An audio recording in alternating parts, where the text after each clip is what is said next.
Welcome back to the Scroll Heat YouTube channel. It's a little bit later than normal, but YouTube wasn't actually working, so I had to record a completely different video because it's not entirely a reaction anymore because I've sat and thought about it. So here's some match reactions to the Liverpool versus Burnley result. Now, there are a lot of people saying that it's difficult to be upbeat after that result, and I do have to agree in some respects because we had so many chances. And we're going to come on to those chances as well. But let's get onto that defending straight away. Obviously, Lovren can't be blamed this time. He cannot be. And what I've got to look at, obviously, is when you're looking at the position of the defence when Burnley have their attack going on. Now, you've got to remember that it was almost pretty much Sunday League. And like in the best sense of the word, it was Sunday League defending as well. It was a Sunday League attack. It really, really was. The ball was up high in the air. It comes down, and I can't remember the name of the guy who scored for Burnley. I really can't. But it's just one of those things. It comes down, and he finishes it, and he slots it past Mignolet. Robertson was out. He did look like he could have been out of position, but the defence was all clustered together in one area, and they weren't really. I don't know. They were too occupied with the men rather than actually watching the ball. So I think that's pure mistake on their part. Aside from that, managed to keep Burnley's opportunities down to a minimum later on in the second half and such like that. They did have some opportunities where Matip had to clear off the line, and Mignolet saved one at close range as well. Pretty sure he saved it with his crotch or nearabouts there. So, credit for that one. Liverpool, on the other hand, had 35 shots in this game. 35 shots, 10 of which were on target, maybe a bit more. Different websites are giving different statistics on that. And one goal. I mean, it's right there. It's right there. Salah got us right back in it after Burnley scored their goal. It was 3 minutes later, and he did. It was a nice, low-driven, left-footed shot, and it was a brilliant goal. Salah is doing really, really well. Yes, he does miss a hatful of chances, but he's getting better, and he's still scoring goals. That's 5 goals for him so far in 5 games, and I can only applaud that. I just think that Liverpool at the moment we're lacking a cutting edge. So you look at other teams that are around us, the one cutting edge that we are missing massively is an out-and-out striker that's going to score you goals, going to score you at least 15 plus goals a season. Maybe Salah could be that guy, and I'm going to come on to that as well in just a little bit. But you look at teams around us. Sergio Aguero today for Man City, they beat Watford 6-0. So they've beaten us 5-0, Feyenoord 4-0, and they've beaten Watford 6-0. No goals conceded. Ridiculous amounts of goals. And Sergio Aguero this week scores a hat-trick against Watford. They've got Gabriel Jesus as well, or Jesus, whichever way you say it, I'm not entirely sure. They've got good strikers. They've got a very well-proven, world-class striker, and they've got a young striker who's banging them in for them as well. You've got to look at Man United, Lukaku, Rashford. Got Martial as well chipping in with some goals as well. These are people that were predominantly playing in striking roles or want to be playing in striking roles, so they can play that role as well. They've got Ibrahimovic to come back as well, proven goal scorers. You then got to look at Chelsea. Now, people might look at, Diego Costa situation is not looking too good. Alvaro Morata's come in and he's started the season pretty brightly, you've got to say.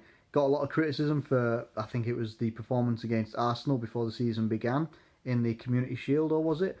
Whatever it was. Or I might not even be into that. I don't know. I can't remember. But he got some criticism. He missed a penalty. But since then, he seems to have come in and he's done really well. Tottenham have got Harry Kane. Now, their game is still actually going on with Swansea. In fact, it's getting to the last minute. It's still 0-0, and they're at home at Wembley, so they haven't actually scored yet. But generally, Harry Kane, proven goal scorer, and he will bang in a load of goals. Liverpool, we've got Roberto Firmino, and I love Roberto Firmino. You've got Daniel Sturridge, was a very good striker at one point. Had the potential to be great, and just can't keep those injuries at bay. And since he has, been fit, he doesn't have the pace, doesn't seem to have much confidence. It's not really happening for him. Who else have we got? Divock Origi, he's out at Wolfsburg, so he can't be talked about this season. You got Dominic Solanke. Dominic Solanke was the closest to getting us a goal when he came on later on in that second half. He came on for like the last 12 minutes or something. I do want to see him getting more of a shot, but it's just he's not getting them right now. And he does have the potential to be a very good goal scorer as well, but he's got to be given the opportunities. You got Sadio Mane, he's banned right now, but he will score you goals. You got Mohamed Salah, will score you goals as well. But we do not have a front man who is going to be up there scoring you goals like the other teams around us have. And some of those teams are misfiring as well. You got to look. Tottenham game is literally just finished now. It's 0-0. They are on the same points as us. And they've had the same games as us as well. So they're on the same points as us in the Premier League. So really, is it all doom and gloom right now for Liverpool? You got Tottenham, who have been known to have one of the best defences in the Premier League and also have one of the best strikers.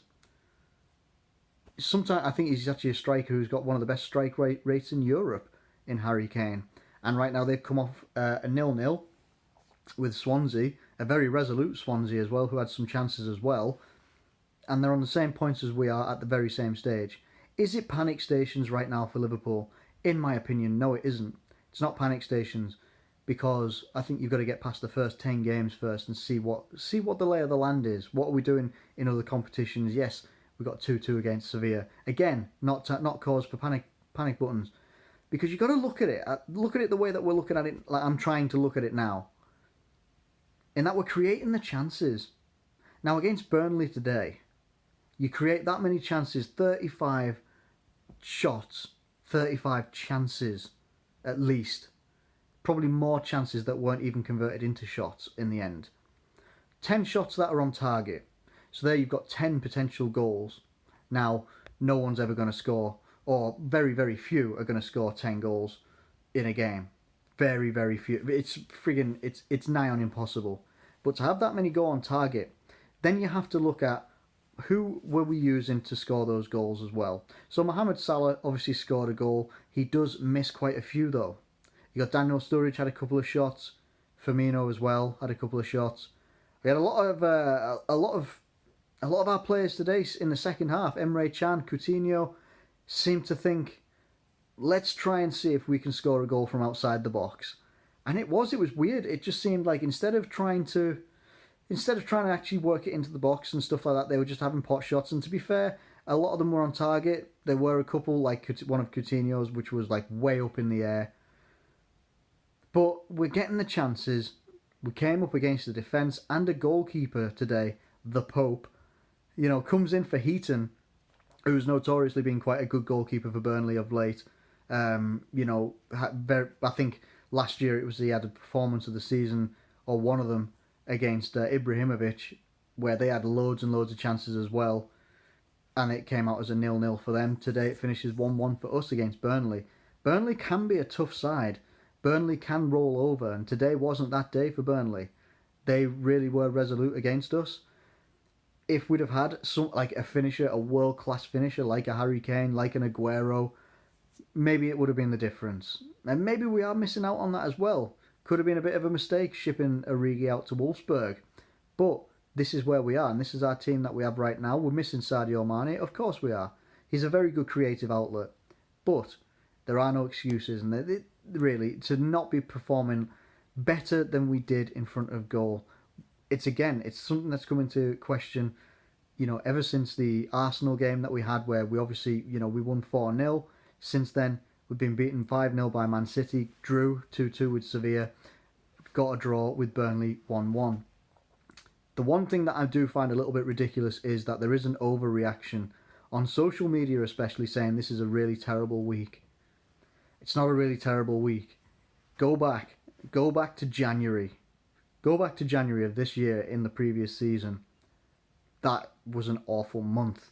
That was awful weeks coupled together to make an awful month. This isn't a terrible, terrible month. It's one of those. We could do better. We should have won 2 of these games. Yes, we got smashed off the park by Man City. We should have won the Sevilla game, no doubt. We should have won against Burnley, but we didn't. But we didn't lose. If we'd have lost, it would have been a terrible month. It would have been absolutely terrible. It really would have been. because we would have lost 3 games on the bounce in different competitions. But we didn't. We've got to come forward and we've got to try and be positive. Try and get some. You can hear the negativity, like even just across TV. You can hear the negativity from Anfield and from the support and stuff like that. If we go down, if we go 1-0 down or anything like that, and it's quite negative in that respect. You know, it echoes a lot of later on last season where it looked like we weren't going to get top 4 and we were misperforming and all this lot. I don't know. Yes, we do need a proven goal scorer. We also need better centre backs. Jurgen Klopp keeps coming out, and eventually, you know, he's going to keep talking about this until it's unavoidable to start looking at what he's actually saying, because he's turning around and saying that bringing in a defender would not solve our defensive crisis. We have to work on it. What are you working on? What is being worked on in terms of defence? Because each game, it doesn't seem to get any better. I'm not saying it gets worse. It doesn't get any better though, and we're not really in a good position in defence. So I don't really know what's going on. You're saying that you didn't want to bring anyone else in apart from Virgil van Dijk. Okay, I respect that, but you didn't get Van Dijk. Plenty of centre backs out there that are better than ours, you know. And he's come out and said we looked at loads of different players 500 million times, I think was the quote, and there was none that were better than ours. Are you serious? Are you being serious, Klopp? Because there's loads of freaking defenders that are better than ours. Defenders that are probably unattainable to us. But even one that Mems from FTR, Full Time Reaction, turned around and said, I was on a panel of theirs a couple of days ago, and he mentioned about Pepe from Real Madrid on a free, went to Besiktas. Now he's on some mega wages, and he's not the youngest of defenders. But we've got Ragnar Klavan, who's not the youngest of defenders either. But Pepe is a beast. Pepe is a menacing defender, and he's at Besiktas, and he went for a free. I didn't even know, and I'm looking at that thinking, a defender like that who won the Champions League twice in a row? Did they win La Liga last year? I think they did, and he got let go on a free, and nobody picked him up apart from Besiktas. And you're telling me that Lovren, Klavan are better than Pepe? Get real. And I'm not slagging Klopp off. It's certainly not one of those things. I love Klopp. But when you're coming out with quotes like that, you got to back it up. And unfortunately, you haven't, in my opinion. So there are improvements that can be made in defence. And they could have been made with transfers, and it wasn't. So now it lies purely on Jurgen Klopp and the coaching staff to get those defence back up to speed. And, well, up to speed in the first place, because if they go back up to speed, it means we'll just concede maybe 1 goal a game, which we're pretty much doing anyway right now. I don't know. It's not panic stations, though. It is not panic stations. We are creating chances, and we will start finishing chances. I fully believe that. And everybody else has got to start believing that as well. We've got a lot of games to go. So many games to go. We've got 33 games left in the Premier League to go. So many to go. We've still got the Champions League games, other cup games and stuff like that to go as well. There's so much still to play for. So let's not hit those panic buttons yet. Let's see where we're at. 10 games, 15 games. We'll start to get a good lay of the land of where we are. I guarantee you then. And then we can start assessing where we're going to be, where we're going to finish, and where we maybe deserve to finish as well. You see people outcrying as well on social media. I'm going to start wrapping this up now anyway, because it's gone on for longer than I wanted it to. But you see people on social media saying, you know, doing like the little crying face and stuff like, we'll never win the league. If you thought that we were going to be able to contend for the league this year, no way. No way. It was always going to be difficult when we go back in the Champions League. Always. Now, and we certainly don't have the squad depth to be able, like a very strong squad depth, where your first 11 and a secondary 11 could almost be of the same power. Maybe a couple of teams in the Premier League can do that. Maybe Man City, Man United, Chelsea maybe as well. Maybe they can do it. We can't. We can't. And it's always going to be difficult when you've got to do your playing every 3 days or every 3 to 4 days. You do that and you're going to start to see what this squad's like, and we are going to have to reinforce in January, in my opinion. But that's all I'll say on that anyway. I'm not hitting the panic button. Yeah, it's not the most positive result ever, but it's certainly not the worst week, certainly not the worst month ever either. So, let me know what you think in the comments below. Some of you aren't going to like my comments, and that's absolutely fine. That's, you know, that's up to you. But let me know what you think in the comments below. If you've enjoyed this video, please drop a like on this video. Subscribe if you are new around here. Thank you ever so much for watching, as always, and I will catch you later.